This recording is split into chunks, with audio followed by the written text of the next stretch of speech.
Oh, hello, YouTube. Today I'm the Naughty Librarian. We are going over Season 1, Episode 8 of Murderbot. We're almost at the finish line for Season 1. There's supposed to be 10 episodes. We only got 2 left. And I'm gonna be real here. Not a whole lot plot-wise happened in this episode. Episode 8 is much more character-driven. We are building upon what we already know about these characters, and some of that is good. It is, important to have developed characters in the show.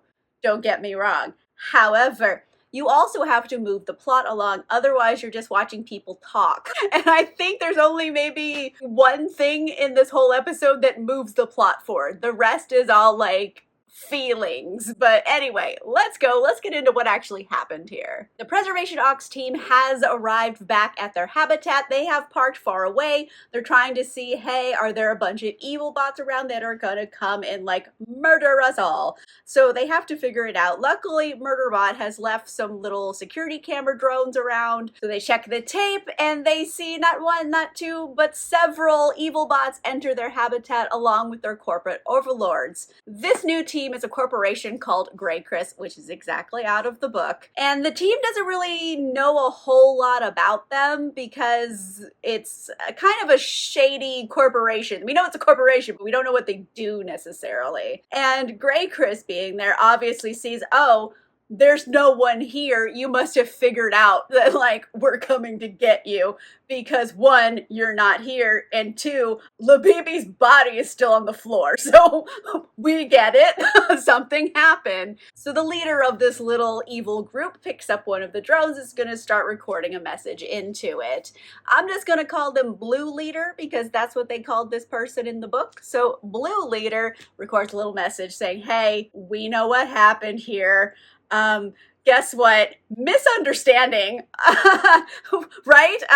Either way, we definitely need to talk because you're not getting off this planet because none of the beacons work. So here's a time and a place. Show up, let's discuss. And then boom, end of clip. We don't really know what else happens after that, and the team is still really dead set on going back to the habitat because Garothan is fading fast. He's very sick. He went from kinda sick to death's door in the course of a day. And since this team is so gung-ho on going back to the habitat, Murderbot's all right, fine, I guess I'll go scope it out to make sure, no one jumps out and murders all of you. So Murderbot goes to the hab, checks it out, and hey, good news, no one's there. Grey Chris and the evil bots got to step in, so they're safe to come in. So they finally get Garothan to the medical bay, and it turns out he's gonna need surgery to fix his knee because homeboy got gangrene. It is a mess in there. It is really bad. He'll die if he doesn't get the surgery. So they start setting it all up, the little surgery robot, and we're gonna have to do this. We're gonna give you some pain meds so, you can get through this surgery. However, Garothan's no,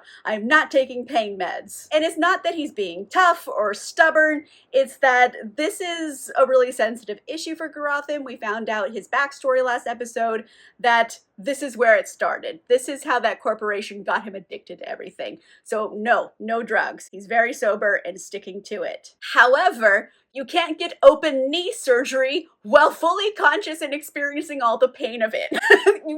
You can't. He thinks he'll just tough it out for 10 minutes. Ain't gonna happen. You know the saying, great minds think alike. Well, Garothan and Murderbot kind of get the same idea at the same time. That Murderbot could plug into Garothan, since, Garothan is augmented, through the connection, be able to, turn off his central nervous system so he can't feel anything. So that would be an option that doesn't involve pain meds. And Murderbot kind of plays this off as no, I'm not doing this to be nice. I'm doing this because I don't want to listen to Garothan screaming. But you could have left the room.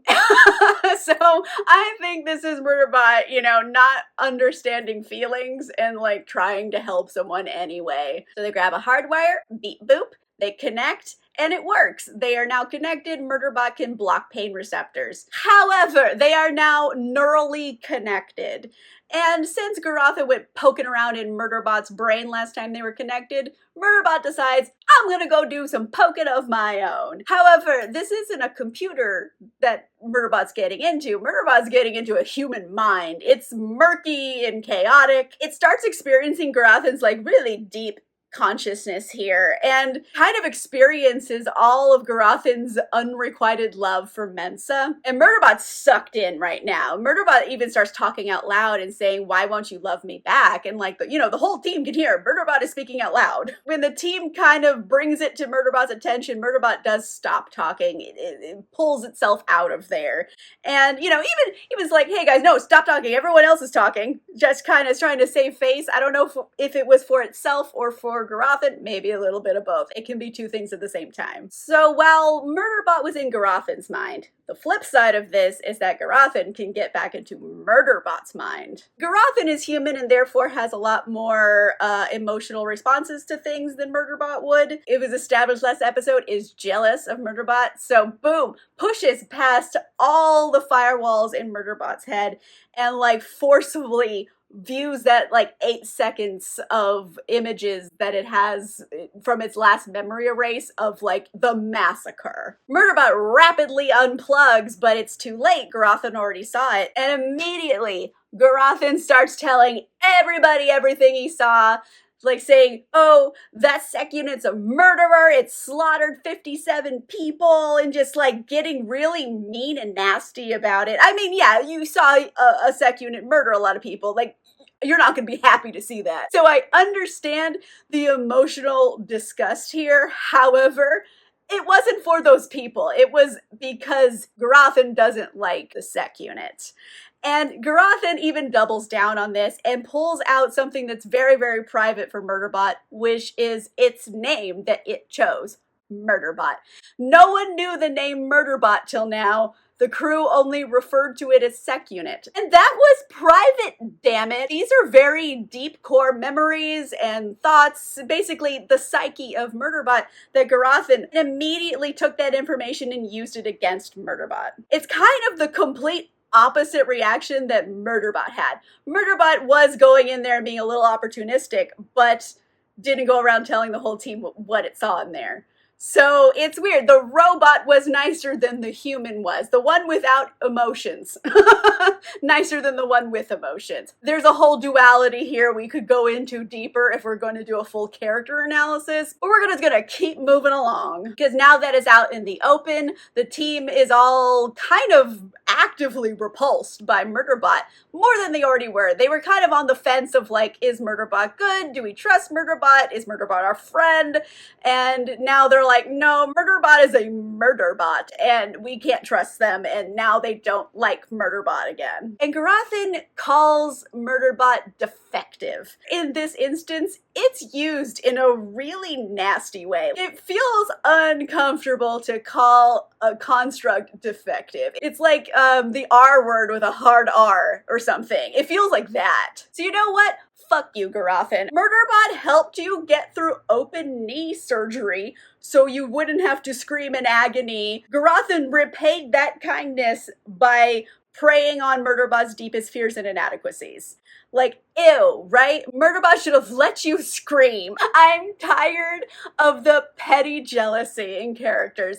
I understand that it's character growth. It shows connections that people have with each other. But ew, fuck you, okay? That's how I feel about it. It hurts Murderbot's feelings. You see it on Murderbot's face. It's not used to having emotions. And it causes Murderbot to honestly regress in its interactions with people because its walls go right back up, both figuratively and literally, because boom, mask back on. I'm no longer interacting with anybody here. And it leaves. It needs time for itself. And the team just lets it go. And I think Rati's the only one on the team that was going to go after Murderbot, but Mensa stops it by saying, Murderbot can do what it wants because it is not your pet, which I think was important to say. I feel like maybe Rati, in his himbo energy that's good-natured, might be kind of treating the situation like that, where Murderbot is its own thing and it has its own decisions and feelings. It's not your pet. It's not something You can just go and decide how it feels. There's a lot of character moody feelings happening all over the place this episode. However, I am not writing an essay on this, so we're not going to deep dive on the nature of what it means to be artificially intelligent. So now that the team is all together and Grothin isn't,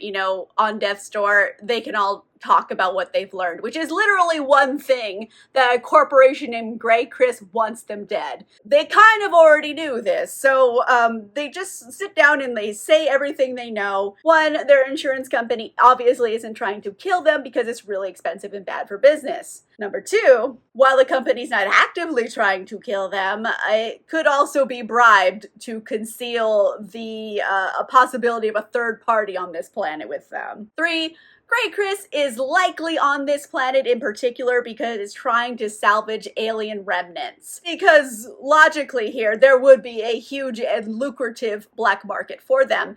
And, if a corporation doesn't actually care about, interstellar law, it's gonna do whatever the fuck it wants. Point four, the only reason they're still alive right now is because Grey Chris doesn't know where the alien artifacts are. So as soon as they figure that out, they're going to kill them. No one's getting off this planet alive. Five, kind of on an unrelated note, but since we're talking about feelings this whole episode, our throuple finally dissolves. No more throuple. It was awkward and just uncomfortable for most of the time that they were together. So, hey, that's broken up. Good for them, I guess, and it doesn't really matter because they're likely not getting off the planet alive. And our most important part is point 6 here, which is that they have no idea what the fuck to do next. Garothin's like, oh, we should just go run away without Murderbot, just leave it to rot here. And Mensa's like, no, I think you all should go run and hide, and I'll go to the meeting because Mensa's basically like a very, very important person. She's like a interplanetary diplomat. So they likely won't kill her because that would be a major political problem for them. And of course, no one wants Mensa to go by herself. And it's just like a whole thing where everyone's arguing with each other. And while all that is happening, Murderbot has been just taking a walk, checking the perimeter as it likes to do. It's been trying to calm itself down with like different episodes of media that it likes, which isn't really working because it's upset. It's the first time it's really had its feelings hurt. And Murderbot's main problem here is that it has no way off this planet without this group of selfish, ungrateful hippies it's tasked to protect. And these same hippies are revolted by it. So what's a rogue sec unit to do in this situation? Well, all of these factoids put together does give Murderbot a good idea of how they're going to get out of this sticky situation. So Murderbot goes back to the habitat, kind of like big entrance at the front door, and just says, I have a plan, and then boom, credits. Honestly, ending the episode at that point, it feels unsatisfactory, but I get the breaking point. It is kind of a fun breaking point, I'll give it that. Even if not enough happened in this episode, besides feelings, which are important, but you also have to move your plot forward. We barely moved anywhere forward. Also, we don't get to hear what the plan is. We're gonna have to wait till next week to hear the plan. I have read the book. I know what the plan is. It's actually a really good plan, but I won't say any more about it because it's spoilers at this point. I will discuss next week if it goes wildly in a different direction than the book does, but the way that all of these thoughts came together, I'm pretty sure it's going to be the exact same plan that's in the book. On that note, let me know in the comments down below, what do you think Murderbot's big plan is?